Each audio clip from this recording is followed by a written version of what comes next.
കൊടകര ഗ്രാമപഞ്ചായത്ത് 7-ാം വാർഡിൽ കനകമല കേന്ദ്രീകരിച്ച് പ്രവർത്തിക്കുന്ന വയോജന കൂട്ടായ്മയായ തണൽ സംഘടനയുടെ ആഭിമുഖ്യത്തിൽ ഔഷധക്കഞ്ഞി വിതരണം നടത്തി. കർക്കിടകക്കഞ്ഞി വിതരണം കൊടകര ഗ്രാമപഞ്ചായത്ത് പ്രസിഡന്റ് അമ്പിളി സോമൻ ഉദ്ഘാടനം ചെയ്തു.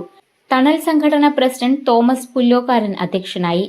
കൊടകര ഗ്രാമപഞ്ചായത്ത് standing committee chairman Joy Nellissery, ward member Sajini Santhosh, KS Chathunni എന്നിവർ സംസാരിച്ചു. 140 വയോജനങ്ങൾ അംഗങ്ങളായുള്ള സംഘടന എല്ലാ കൊല്ലവും നാട്ടുകാർക്കായി ഔഷധക്കഞ്ഞി വിതരണം നടത്താറുണ്ട്. 2 വർഷം നമ്മൾ പ്രാധാന്യം കൊടുത്തത് കോവിഡ് പ്രതിരോധ പ്രവർത്തനങ്ങൾക്കാണ്. അതോടൊപ്പം പഞ്ചായത്തിൻ്റെ വികസന പ്രവർത്തനങ്ങളും പ്ലാനും പദ്ധതിയും ഒക്കെ ഭംഗിയായിട്ട് തന്നെ നിർവഹിക്കാനും കഴിഞ്ഞിട്ടുണ്ട്.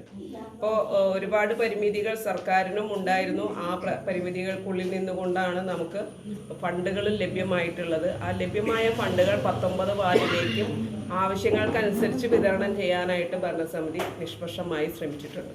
ഈ വാർഡിലെ വ്യത്യസ്ത രാഷ്ട്രീയമുള്ള മെമ്പറാണ്, അതുകൊണ്ട് അവിടേക്കൊന്നും കൊടുക്കണ്ട, അങ്ങനെ ഒരു തീരുമാനം എടുത്തിട്ടില്ല എന്നുള്ളത് വാർഡ് മെമ്പറായ സജിനി തന്നെ നിങ്ങളോട് പറഞ്ഞത് കേട്ടിട്ടുണ്ടായിരിക്കും. അപ്പം അങ്ങനെ ഒരു വിവേചനമില്ല. വികസന പ്രവർത്തനങ്ങളിൽ വാർഡുകൾ നോക്കിയേ രാഷ്ട്രീയ വിവേചനങ്ങളൊന്നുമില്ലാതെ ലഭ്യമായ ഫണ്ടുകൾ അവിടുത്തെ ആളുകളുടെ ആവശ്യങ്ങൾക്കനുസരിച്ച് വിതരണം